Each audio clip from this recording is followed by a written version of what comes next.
Hello hello everyone, Radhe Radhe. कैसी हैं आप सब? आई होप कि आप सब अच्छे ही होंगे और स्वस्थ होंगे। आप सभी का स्वागत है आपके चैनल कुसुम फैमिली ब्लॉग में। तो आज है नवरात्रि का तीसरा दिन, तीसरा नवरात्र हो गया। वीडियो शुरू कर लेते हैं। 2 दिन से हमारे देखो मेहंदी भी लग रही है ना। 2 दिन से हम पड़ोस में कीर्तन चल रहे हैं। आज फिर कीर्तन है, डेली का कीर्तनों में आना जाना हो रहा है। टाइम ही नहीं मिल पा रहा है कि सुबह को जल्दी काम ख़त्म करो, उसके बाद कीर्तन में जाओ। और जो मेहंदी बढ़ती है ना, तो एक ही जगह पर, मतलब एक ही हाथ में दोनों, कल परसों दोनों दिन एक ही हाथ में, फिर कुछ उंगली पर कुछ यहाँ ऐसे नेक करके मेहंदी लगा दी। और देखो कंगन की जगह पर चूड़ी पहन रखी है, क्योंकि कीर्तन में चूड़ी जो बटती है ना, वो दो दो चूड़ियाँ जो श्रृंगार में बांटते हैं, तो वही मेरे ये डली हुई है हाथ में यहाँ पे ये। तो चलिए, आज के नवरात्रि के दिन क्या स्पेशल बना रहे हैं। वैसे तो मेरा गीता का, ईशु का, तीनों का ही व्रत है। मैंने जैसे बताया था पहले कि मैं वैसे व्रत पहला लास्ट वाला रखने वाली नहीं थी। छाला है मेरे मुझे अभी जीप पे थोड़ा, मतलब आराम है, थोड़ा है अब। ईशु दवा लेके आ गई थी तब मुझे आराम लगा है। कईयों ने मुझे टिप्स भी दिए कि दीदी आप मौसमी का जूस पी लीजिए ताज़ा, उससे आपका ठीक हो जाएगा। लेकिन मौसमी के जूस पीने से पता है मुझे क्या है, मेरे गले में दिक्कत रहती है। तो मैं कोई भी चीज़ मतलब खट्टा नहीं खा सकती, जैसे नींबू पानी नहीं ले सकती हूँ। मौसमी का जूस थोड़ा हल्का खट्टापन पर रहता है, ऐसे में कोई भी चीज़ खट्टी नहीं ले सकती हूँ। तो इस चक्कर में मौसमी का जूस और ऊपर से ठंडा, मतलब बिल्कुल भी नहीं। गला अगले दिन ही बैठ के ठप हो जाना, सूट नहीं करती है ये चीज़ें मुझे। और सबसे ज़्यादा मेरी परेशानी व्रत रखने में यही रहती है। जैसे दही है अब, तो फ्रिज में रखूँगी तो देखिए पता है ठंडी हो जाएगी, बाहर रखूँगी तो खट्टी हो जाएगी। तो बड़े उस हिसाब से मतलब मैं खाने पीने का वो रखती हूँ। नहीं तो मेरा गला बैठ गया तो फिर मुझे कम से कम 2 या 3 महीने डॉक्टर का इलाज कराना पड़ता है, तब मेरा आवाज़ मतलब खुलती है। ये मेरी गले में दिक्कत है, क्योंकि मेरा 8-10 साल पहले ऑपरेशन हुआ है गले का। तब से मुझे ये समस्या हो जाती है गले की, तो बहुत मुझे केयरफुल रहना पड़ता है।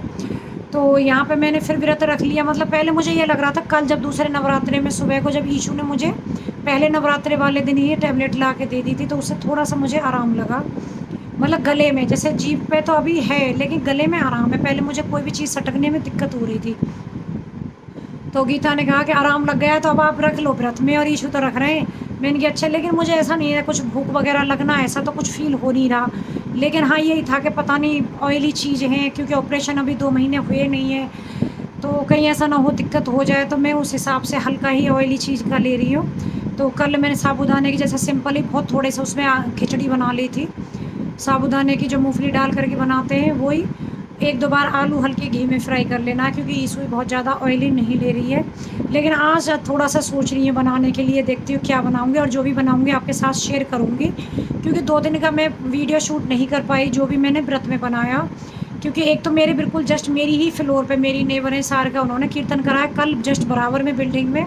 वो भी मेरी फ्रेंड है, उन्होंने कीर्तन कराया था। दोनों के ही घर मतलब टाइम से ही जाना आना हो गया, तो इस चक्कर में फटाफट जैसे बनाओ खाओ और चले जाओ। क्योंकि मैं नमक का एक्चुअली दोपहर में बनाती हूँ।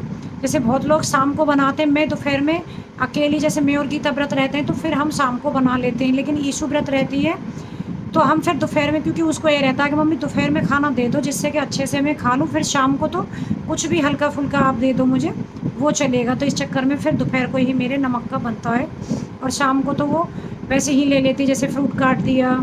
और अभी मैंने मखाने वगैरह हैं जैसे वो हैं, ऐसा कुछ ले लेगी, चाय दूध ले लेगी।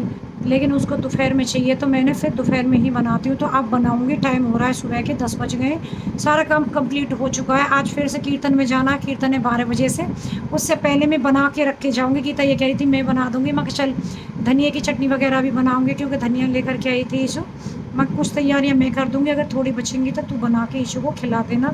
वैसे 12 बजे से शुरू होगा तो जाने के लिए तो यही रहता है, क्योंकि कीर्तन ना 3-4 घंटे का चलता है। और कीर्तनों में जाने से मेरे क्या है, ऑपरेशन हुआ है तो फिर थोड़ा सा मुझे ये लगता है कहीं, वैसे तो मैं एक दिन मूड़ी पे बैठी, कल ही धरती में बैठी गई, कमर में दिक्कत दर्द वर्द ना हो जाए, तो उस हिसाब से वो भी देखना पड़ेगा।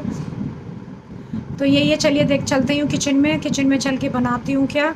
और चौलाई और लड्डू गुड़ भी आया हुआ रखा है, पता है, लड्डू बनाने के लिए। ये कीर्तनों में और इनमें मतलब टाइम ही नहीं मिल पा रहा, मैं इतनी बिजी हो रही हूँ। गीता ने पिछली बार लड्डू बनाए थे, अच्छे बने थे, लेकिन फिर भी बोले नहीं आप बनाओ अब की बार। मैंने कहा चल मैं बना दूँगी, तो उसके लिए भी टाइम नहीं है। तो आज ऐसा सोच रही हूँ कि कीर्तन के आने के बाद में जो 3 या 4 बजे का राउंड टाइम रहेगा, तब मैं लड्डू बना के रख दूँगी, जिससे कि चाय वगैरह लो तो चौलाई के लड्डू भी अच्छा लगता है, वैसे खा लो कभी भी। उसको ईशू भी खा लेती है। शकरकंदी लेके आ गई हूँ, मैं शकरकंदी उबाल के रख देती हूँ। शकरकंदी मतलब कुकर में जैसे थोड़ा भूनी सी करते हैं, लेकिन मैं माइक्रोवेव में कर देती हूँ, 10 मिनट में अच्छे से बहुत अच्छी उबल जाती है। तो बस वो उबाल के रख दी है। अब सुबह मैंने आज मूँगफली मखाने कुछ भी नहीं लिए, क्योंकि छाला है, मूँगफली थोड़ी गर्म रहती है। कीर्तन में जाते हैं तो वहाँ पे भी चाय और मूँगफली वगैरह यही चीज़ है, तो गर्म चीज़ कम ही अब कर रही हूँ मैं। तो चलिए, वीडियो काफ़ी लंबा हो जाना है, बातों में काफ़ी हो गया है।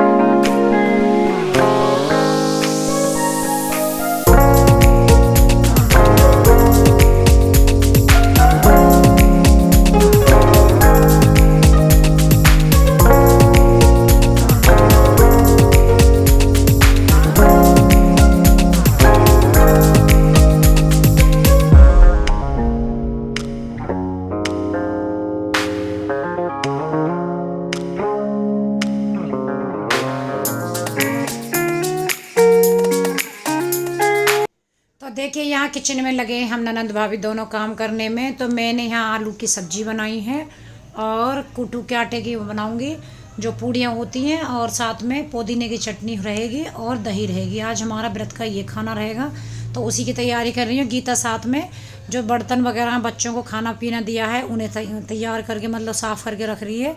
और यहाँ देखिए, मैंने धनिया की चटनी बना दी। इसमें मैंने टमाटर डाला था, धनिया, हरी मिर्ची, और हमारी सब चटनी बन के तैयार हो गई। यहाँ पे हमारी सब्जी भी लगभग बन के तैयार हो गई है। और कलर वगैरह तो आप लोगों को पता ही है कि इसमें मिर्ची मसाले वैसा चीज़ तो डलती नहीं है, हल्दी वगैरह तो ऐसी ही रहती है, लेकिन खाने में बहुत टेस्टी लगती है। तो यहाँ पे मैंने कूटू का जो आटा है इसको भी तैयार कर लिया है पूड़ियाँ बनाने के लिए। इसमें मैंने आलू डाले थे 3, और कूटू का जो आटा मैंने आपको दिखाया था पीस करके वो डाला है, सेंधा नमक और हरी मिर्ची यही डाली है, धनिया मैंने नहीं डाला है। उसके बाद में इस तरीके से हाथ पे हल्का सा चिकनाई लगाएंगे तेल की, उसकी घी की, सॉरी तेल तो इसमें यूज ही नहीं करते, घी की। और उसके बाद में यहाँ देखिए घी मेरा गर्म हो गया, और इस तरीके से छोटी छोटी पूड़ियाँ बना करके हम इन्हें अच्छे से तल लेंगे। और उसके बाद में दही के साथ में कूटू का आटा खाते हैं मतलब इसमें व्रत में, और सारी चीज़ें गरम, तो प्लीज़ पानी का ध्यान रखिएगा, दही मट्ठा का ध्यान रखिएगा अपना, क्योंकि कूटू भी गर्म होता है, आलू वगैरह मूंगफली सारे ही व्रत का खाना गर्म होता है, तो इसलिए अपना उस चीज़ का भी ध्यान रखो आप। तो यहाँ देखिए अच्छे से करारी हमारी सिक रही है ये। अब इन्हें निकाल दूँगी, पहले लगाएंगे भोग। तो भोग की थाली तैयार है, आप देख लीजिए। इसमें दही है, चटनी है और सब्जी है और पूड़ियाँ हो गई हमारी। तो पहले भोग लगाएंगे माता रानी का, उसके बाद में फिर हम सब अपना भोग लगाएंगे। क्योंकि मैं ज़्यादातर नमक का जो रहता है दोपहर में बनाती हूँ, क्योंकि ईशू के भी व्रत हैं, तो उसको रहता है कि मम्मी दोपहर में अपना आराम से, और शाम को कुछ भी ऐसे हल्का ले लो, या तो कोई हल्का फुल्का मीठा या दूध। और यहाँ देखिए आगे मेरी नेवन है सारिका, उन्होंने कीर्तन कराया, तो आप लोग भी इंजॉय कीजिएगा।